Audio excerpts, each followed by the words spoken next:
Michaela with LearnWire here, and today we are going to go over Whirr. Now, Whirr is a platform that lets you create user-friendly forms that are always mobile-ready without any coding or design skills. Whirr is best going to be used by marketers, solopreneurs, and web designers, and it's going to be a great alternative to Gravity Forms and Typeforms. Now, Whirr has an average rating of 5 tacos across 3 reviews, so that's really good. Whirr was created by Daniel Stoops. And looking at the questions, it looks like he is super responsive to almost all questions. And as for the reviews, he has responded to all of the reviews. So nice job, Daniel. We love a responsive developer. Now, there are 5 different licensing tiers that you can choose from. License tier 1 at $49 comes with all available features. You get 1 user, 5 gigs of file upload storage, and you can have up to 10 published forms. Tier 2 license at $109 includes all available features. You can have up to 5 users, up to 10 gigs of file upload storage, and up to 100 published forms. Tier 3 license at $229 includes all available features. You can have up to 10 users, you get 25 gigs of file upload storage, and you get unlimited published forms. License tier 4 at $399 includes all available features. You can have up to 25 users, up to 50 gigs of files upload storage, and unlimited published forms. And finally, tier 5 at $549 includes all available features. You can have up to 60 users, up to 100 gigs of file upload storage, and unlimited published forms. Now let's go ahead and take a look. All right, so this is the Whirr dashboard. Right away, we can go ahead and start our own form right here, or there are plenty of templates that we can choose from. So let's go ahead and get started. Okay, so right away, we can start from scratch, write a title for your form, and hit enter.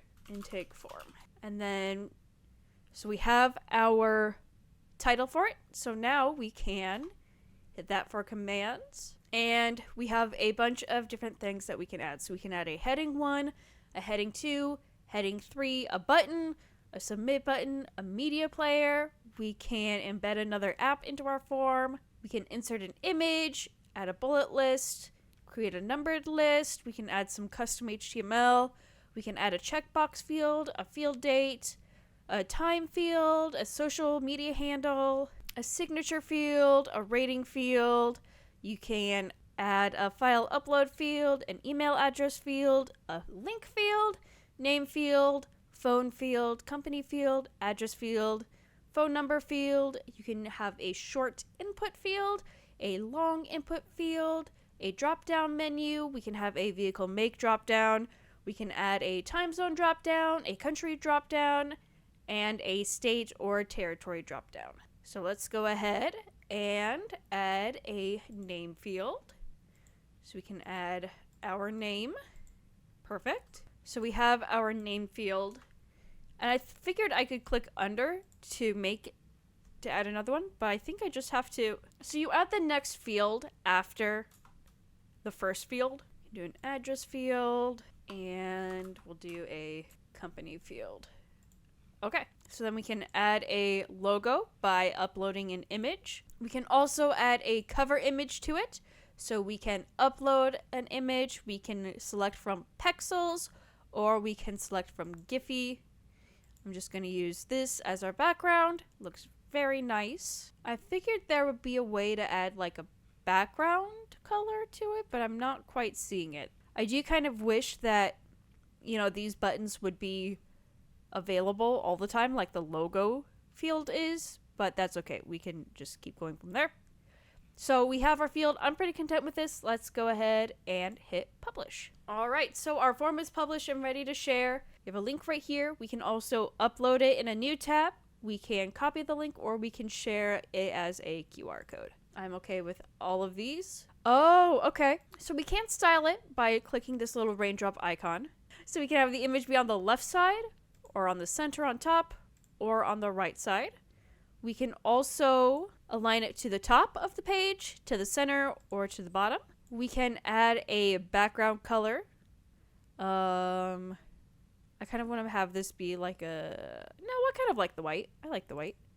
It's a little bright, but that's okay. I think it matches the leaves pretty well. We can set our primary color. I'm not entirely sure what this is all about, but that's fine. And we can also set our text color. So if we want it to be red, we can have it be red. If we want it to be like a nice dark green, we can have it be a nice dark green right there. And then we can also choose our header font. There are plenty of different fonts for you to choose from. I'm going to go ahead and use this one. And then we can also select the font for our body. I'm just going to have this be admin. And I feel like this looks pretty good, so I will go ahead and publish. Now, if we want to add a new view for our form, we can do so by clicking Add View. I'm not entirely certain if this is just a new page or a new form within the form. I'm not entirely sure what this view thing is. It's not super clear. So let's just go ahead and delete it. Delete view. Okay. So we have it published. And if we go back to our form, here it is right here.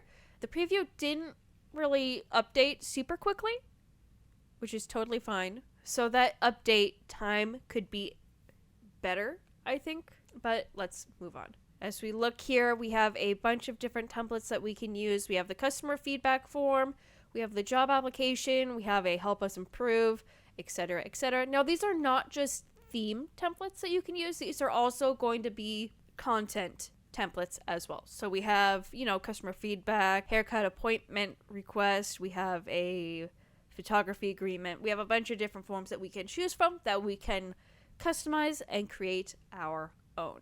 All right, and that is Whirr. It is very simple, very easy to use. The customization of it was not super clear. I do wish that the customization buttons would actually show and not just appear when I hovered over a specific section of the page. But ultimately, it was super easy to build a form. It looks good. I like that you can change, the background, you can change the font. I like that you can change the font type. A lot of times with these form editors, you can't change the font very easily, and when you can, it's not a ton of different choices for you to choose from. But Word does have a lot of different font families that you can choose from, and I really like that. I really appreciate it. There also weren't really any bugs to it. It did take a little bit of time for that preview to update, and I'm still not entirely sure what the views are. It's not clear. I wish it would explain that a little bit more, maybe change the terminology. I know it's not like a new form. I just don't know.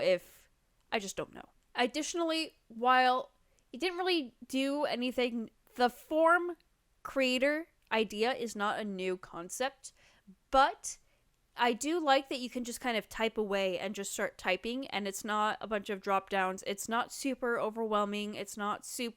You're not overloaded with different options. Like, I've used Cognito forms, and if you don't know what you're doing, it can be really overwhelming and almost confusing to actually get it to do what you want it to do, where I didn't really have that here. I would like to see maybe some conditional formatting. So, for example, if X is this, then this field will show up. If this question is selected no, then this field will show up. That kind of thing. So a lot of features that could definitely still be implemented, but in its current form, it's not too bad as just a basic form creator. Overall, I would probably give Whirr 4.1, I think. The interface is very sleek, but like I said, there is some work yet to be done. Now, if you have any questions, comments, concerns about what you saw in this video, please do not hesitate to put them in the comment section below. And as always, I will see you next time.